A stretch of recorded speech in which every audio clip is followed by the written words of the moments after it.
This is the review of Easy Rider. Contains spoilers. Hey y'all, just thought I'd do a quick review of Easy Rider. I saw it the other night at the Flashback flick at the Cinema 9 in Santa Cruz with Mari, and it was cool. It is kind of a downer flick, and I don't think a lot of people realize that it starts out real lighthearted and like a kind of hippie romp and ends up a very depressing, tragic ending. So even I forget it because I haven't seen it that many times. But there's a lot of great reasons to see the movie. I quite enjoyed, especially Jack Nicholson's part. When he came in, he definitely livened up the movie. The dialogue um, got a lot better between all the characters, and he's just an interesting presence on screen, and he really brings a lot to the movie. It would have been a whole other kind of movie without him. I don't know if it would have. It would have been a whole other kind of movie, but in any case, it starts out kind of like an adventure.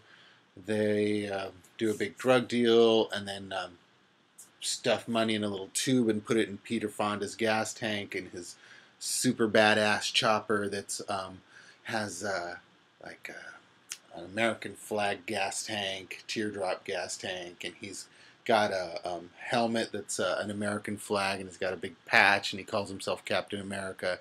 He sometimes, most of the time, he doesn't wear the helmet. And Dennis, that's Peter Fonda's character, and Dennis Hopper is kind of like this paranoid Spicoli kind of guy. You know, it's kind of like Spicoli, but more paranoid. And he's really funny. Maybe not intentionally. The dialogue that um, that he ends up using is pretty funny.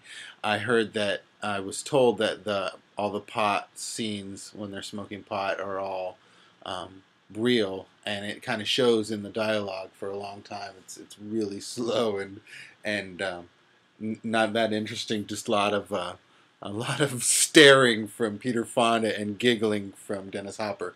The giggling is kind of funny for a while, but it gets old. So then in comes Jack Nicholson, and he's really young, and he brings a lot of energy to the whole movie, and it picks up from there and gets a lot more interesting. There's a couple scenes, one in particular by the campfire where he's talking about UFOs. Jack Nicholson's character, that's my favorite scene in the movie, and it's a great. The movie's good to watch just for that scene. But anyway, it's a cool adventure kind of story, you know.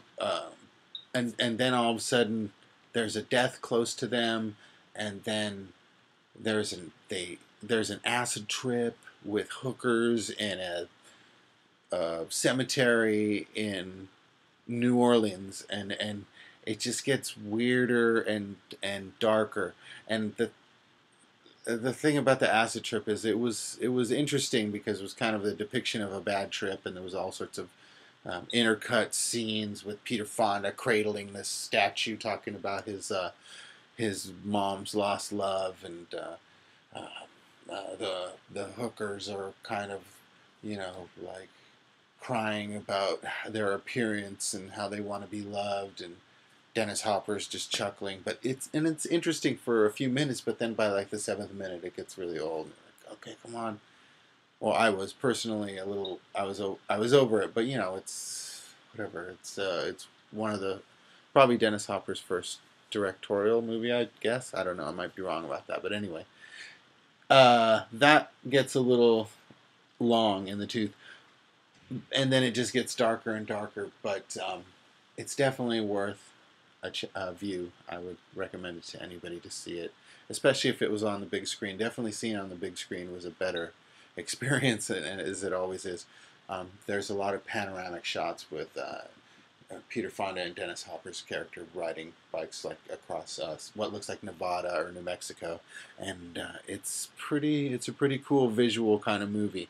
It's interesting. I was noting to myself that you know, when you hear a song clip in a movie nowadays, it's probably like 20 seconds at the most, but they almost would play the whole song of every song. There was a few edits, but there was probably like 5 minutes of song and writing at different times and the different montages. But it's definitely worth a view. But just know that it goes dark and it ends tragically, and it's not a happy flick. But it's worth a view. So if there's my review. That was a review of Easy Rider. That was a review